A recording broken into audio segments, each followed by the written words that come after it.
гонеше мислата кај мајка ни. Онака, како деца, кога ја бараме нејзината преградка. Од свадбата на сестра ми Тина не бев ја видел. Затоа решив прво да одам во Кукуш. Во едно село ми отоварија магарето со јаглен и јас тргнав. А беше пролет. Сите тревки беа расцветани, милина да ја гледаш земјата. Од секое дрвце мирис извираше. Минував покрај едно големо село. Слушам две жени како прават муавет во училишниот двор за мостот што го кренавме пред некој ден. Една убава мома стоеше до постара жена, па и вели: Их, сал на Гоце нешто да не му се случи. Брат ми вели голема потера кренале турците против него. Снагата ми потрапна. Ја одмерив момата. Грее како сонце. Така лесно не се одминува толкава убавина, си реков. Стигна во Кукуш и право на пазарот. Мнозина препознав, а мене никој. Го повлеков магарето и право пред крчмата на татко ми. Почнав да викам: О, ефтин јаглен, топтан го давам, ефтин јаглен, ефтин јаглен. Излезе татко од крчмата. Го разгледа јагленот. Кога му ја кажа цената, викна: Ела по мен. И тргнавме. Тој напред, јас по него. Го гледам, остарел, се подсвил. Влеговме во нашиот двор. Се беше како што бев оставил.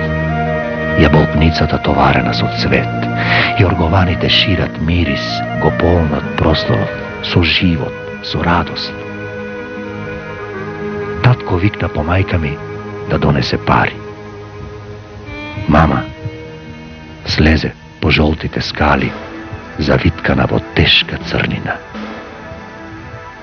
Ми ги подаде парите, а очите не се симнуваа од моите. Се ми се чинеше дека мајка во мене го препозна својот син. Потоа отидов кај сестра ми Руша и раскажав зошто сум дојден, а таа ми вели одвај чека да пукне во станието. Тоа ме порази. Црвот беше навлегол во свеста на луѓето дека треба да се крене во стание. Другиот ден, преправен во обичен селанец, него во Солон, се сретнав со Даме Груев. 4 дена се давевме од утро до мрак. Го молев и проколнував да стори нешто да се одложи во станието. Даме, му реков, Даме, ако одиш на Смилевскиот конгрес, расклинка ја безумноста на Гарванов, му реков, те молам, расклинка ја. Ништо. Отровот, што беше влегол во организацијата, лесно не ке можев да го исцедам. Барем не сам.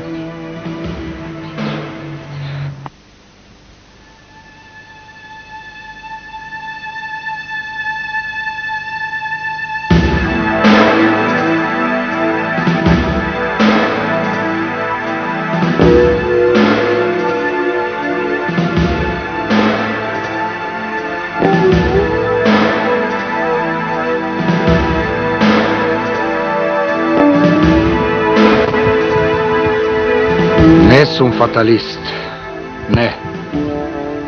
Ама гледам останав сам. Во баница ќе треба да се сретнам со четите. Што ќе им кажам? Што?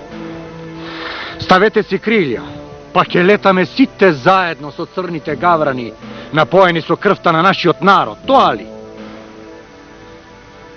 Чекорев и целиот пат ме гонеше мислата за злосторството врз војводата Стојан Карастоилов, водачот на крестенското востание. Некакви си погани раце, некаков си Стателов и Калмиков му го одзеле силниот живот. Не.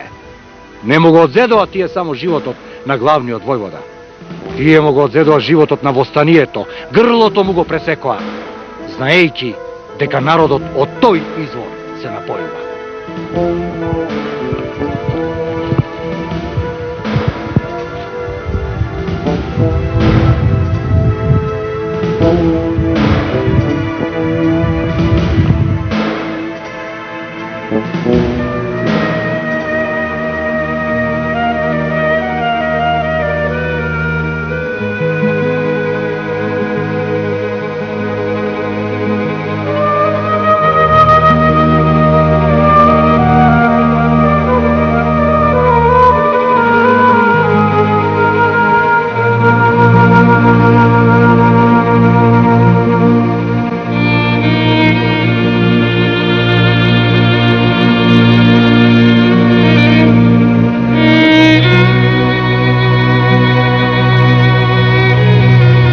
Тогаш се обиделе да го убијат цародот. Но постојана се родија мнозина и мнозина ќе се раѓаат. Имав право кога на војводите им велев: браќа, нашиот живот е веќе жртвуван пред олтарот на делото. Немојте да се плашите од смртта, каде и да ве најде, да ја пречекате со презир и да ја победите.